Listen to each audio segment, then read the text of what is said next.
আমরা যতটুকু জানি ওনার বিরুদ্ধে গত জীবনে অত হয়রানিমূলক কোনো মামলা মোকদ্দমা নাই, ছিল না। উনি একজন সৎ ব্যক্তি, সৎ ব্যক্তিত্ব। ওনাকে যেভাবে গতকাল রাত্রে যেভাবে কোস্টগার্ড নিয়ে গেছে, আমরা অত্যন্ত মর্মাহত এবং আমরা ক্ষোভ প্রকাশ করতেছি।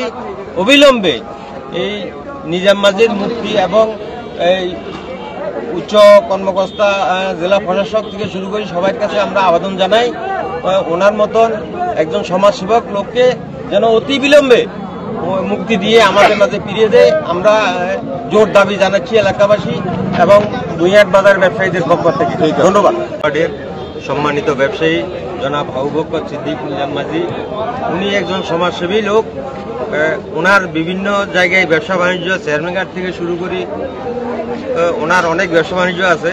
উনি একজন সম্মানিত লোক। ব্যবসায়ী জনাব আবু বকর সিদ্দিক নিজাম মাঝি, উনি দীর্ঘদিন যাবৎ এই চেয়ারম্যান ঘাটে ওনার ব্যবসা আছে এবং উনি এখানে রাজনীতির সাথে উনি জড়িত আছে। উনি সাবেক 2বার মেম্বার নির্বাচন করেছেন এবং উনি এই অঞ্চলের আপামর জনতার হৃদয়ের স্পন্দন।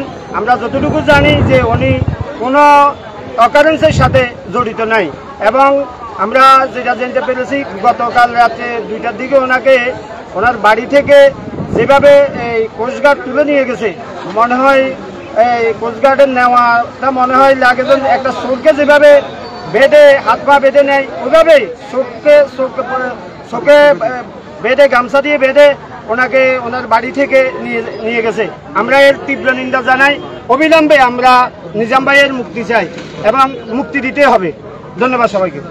কোস্টগার্ডের কাছে বিভিন্ন একটা অভিযোগ দিয়ে ওনাকে যে আন্নাসারি একটা হয়রানি করার জন্য ওনাকে এভাবে সামাজিক লোক, উনি রাজনীতি করে, উনি 2বার মেম্বারি ভোট করছে। উনি বাংলাদেশ জাতীয় বিএনপির চরবাটা ইউনিয়নের সিনিয়র যুগ্ম সাধারণ সম্পাদক, আগে সেক্রেটারি ভোট করছিল।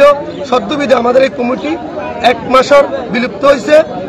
ওনাকে ষড়যন্ত্র করে যেভাবে একদম প্রশাসনের লোকজন এভাবে আপনারা নিজেরা সাংবাদিকেরা দেখেছেন, ভিডিও করেছেন, ওনার দরজাল হাতিমারি ভেঙ্গে ওনার ঘরের মধ্যে সব রুমগুলা ভেঙ্গে তছনছ করে মহিলাদেরকে অস্ত্র মাথায় ঠেকিয়ে বলছে স্বীকার দিতে হবে এবং কিভাবে এই ঘরগুলো ভেঙেছে আপনারা দেখেছেন। এবং ওনারা ডাকাতের মতো যেভাবে পিছন ভান্দি চোখ বেঁধে নিয়ে গেছে, কোথায় নিয়ে গেছে আমরা এখন পর্যন্ত জানি না।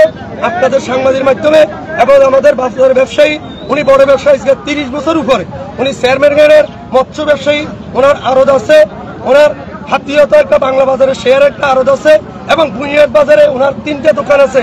একটা টিন দোকান, একটা আপনার এই ফ্রিজের দোকান, আরেকটা হলো আপনার আটোয়ার দোকান। 3টে দোকান আছে। উনি বড় ব্যবসায়ী এবং উনি সামাজিকভাবে লক্ষ লক্ষ অনুদান দেয় আমাদের।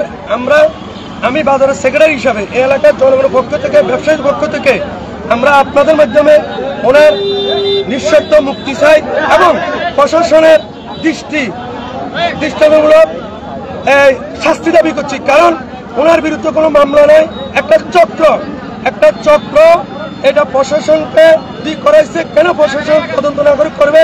আগামী দিন আপনারা জানেন আমাদের সাবেক এমপি, বাংলাদেশ জাতীয় দল বিএনপির ভাইস চেয়ারম্যান জননেতা আলহাজ মোহাম্মদ শাহজাহান, উনি নোয়াখালী 4বারের সাবেক এমপি। ওনার জনসভায় উনি মুখ করে আমরা সহ আমাদের বিভিন্ন স্পটে পথসভা আছে, মাইকিং চলতেছে। আমাদের এই প্রোগ্রামকে নস্যাৎ করার জন্য একটা চক্রান্ত করি প্রশাসনের মাধ্যমে। আজকে আমাদের এই মিজান মাঝিকে আপনার ডাকাতি স্টাইলে অ্যারেস্ট করে নিয়েছে। আমি আপনাদের মাধ্যমে এই দেশের নিরীহ জনগণ, আপনারা দেখতেছেন মা বোন সহ আজকে সাধারণ মানুষ, আপনারা সবাই ভিডিও করছেন, হাজার হাজার মানুষ এখানে তৎক্ষণিক উপস্থিত একটা কারণে, কারণ উনি ভদ্র ভালো মানুষ। তাহলে প্রশাসন, বর্তমান তত্ত্বাবধায়ক সরকার, প্রশাসন খোঁজ খবর না নিয়ে কেন এইভাবে ডাকাতির স্টাইলে, এবং ওনার বাড়ি নদী থেকে 15 কিলোমিটার দূরে, এটা হলো সুবর্ণচর উপজেলা আর নদী হলো হাতিয়া উপজেলা এবং এখান থেকে 15 কিলোমিটার দূরে। তাহলে আমাদের লোকাল থানায়ও জানে না। আমরা যতটুকু খোঁজ খবর নিচ্ছি, লোকাল থানাকে না জানিয়ে, কেউকে না জানিয়ে, কার পড়াশোনায় কোন সন্ত্রাসী গোষ্ঠীর থেকে প্রশাসন টাকা খেয়ে ওনাকে এইভাবে ডাকাতের মতো ভান্দি এবং তাদের 240 নিয়ে গেছে। আমরা আপনাদের মাধ্যমে ওনার মুক্তি চাই এবং উনি কোথায় আছে এখন পর্যন্ত জানি না এবং ওনাদের পরবর্তী যে প্রশাসনের লোকজন ওনাদের দৃষ্টান্তমূলক শাস্তি চাই এবং এই দেশের আপামর জনগণ যদি ওনাকে 24 ঘন্টা মুক্তি না দেয় তাহলে আমরা সড়ক অবরোধ করব, এখন থেকে আন্দোলন সংগ্রামে ডাক দিব এবং আমাদের কালকে প্রোগ্রামকে আমাদের প্রিয় নেতা জনগণ মোহাম্মদ শাহজাহান ভাই কালকে আমাদের 1 লক্ষ লোক হবার সরঞ্জাম ওনাকে নিয়ে আজকে আমি এখানে ওনাকে নিয়ে আমাদের প্রোগ্রামকে বানচাল করছি। একটা বড় ষড়যন্ত্র হইতেছে। আমি সাংবাদিককে অনুরোধ করবো আপনার এই ষড়যন্ত্র এগুলো আপনারা আপনাদের মাধ্যমে উদ্ধার করে সঠিকভাবে আপনারা সরকারের কাছে তুলে ধরবেন, এদেশের জনগণের